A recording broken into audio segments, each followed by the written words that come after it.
कांद्याच्या संदर्भात आपल्याला कल्पना आहे की कालच केंद्र सरकारने कांदे खरेदीचा भाव हा 3.5 रुपयांनी वाढवून त्या ठिकाणी जवळपास 15 रुपयापर्यंत तो भाव नेलेला आहे। मोठ्या प्रमाणात खरेदी देखील सुरू केलेली आहे। आम्ही केंद्र सरकारला या संदर्भात बैठक घेण्याची विनंती केली होती। उद्या संध्याकाळी केंद्र सरकारमध्ये तशा प्रकारची बैठकही लागलेली आहे।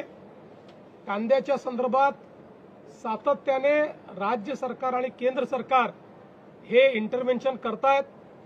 15 रुपयाची खरेदी ही आपण सुरू केलेली आहे। मार्केट इंटरव्हेन्शन आपण सुरू केलेलं आहे। निश्चितपणे शेतकऱ्याच्या संदर्भात राज्यातलं सरकार हे संवेदनशील आहेत। काही लोक विनाकारण या संदर्भात राजकारण करू इच्छितात आणि फोटो ऑपॉर्च्युनिटी करण्याचा प्रयत्न करतायत। त्यांनाही माझं सांगणं आहे की जर राज्य सरकारने आणि केंद्र सरकारने 15 रुपयाने खरेदीचा निर्णय केलाय, तुमच्या काळात कधी केला होता काय दाखवा, तो कधीच दिसणार नाही। आम्ही संवेदनशील आहोत म्हणूनच हे करतो, पण आम्हाला याची कल्पना आहे की एवढं करून भागणार नाही, अनेक गोष्टी कराव्या लागतील आणि म्हणूनच केंद्र सरकारसोबत उद्याला बैठक आम्ही करतो आणि त्या बैठकीतून दीर्घकालीन काय उपाययोजना करता येतील याचा प्रयत्न केला जाणार आहे। काही नेत्यांकडनं सर या कांदा प्रश्नाच्या अनुषंगाने राजकीय आंदोलन सुद्धा केलं जाते, त्याबद्दल काय? 100% राजकीय आंदोलन आहे। म्हणजे कांदा कापल्यानंतरही ज्यांच्या डोळ्यात अश्रू येणार नाहीत अशी मंडळी आता अश्रू ढाळण्याचा प्रयत्न करतायत।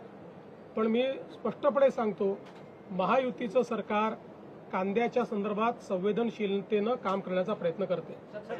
नाशिकमध्ये आहे ते आंदोलन पाहायला मिळते, कारण की रस्त्यावर उतरून हे आंदोलन करतात, रस्ता रोको करण्याचा प्रयत्न केला। मला असं वाटतं की फोटो ऑपॉर्च्युनिटी चालली आहे, ते विरोधी पक्षात आहेत, त्यांचं काम आहे ते दाखवून राहिले आहेत। सर, काँग्रेसच्या खासदार प्रणिती शिंदे आहेत, वारंवार मोदींवरती टीका करतात। पुन्हा एकदा त्यांनी एक टीका केली आहे।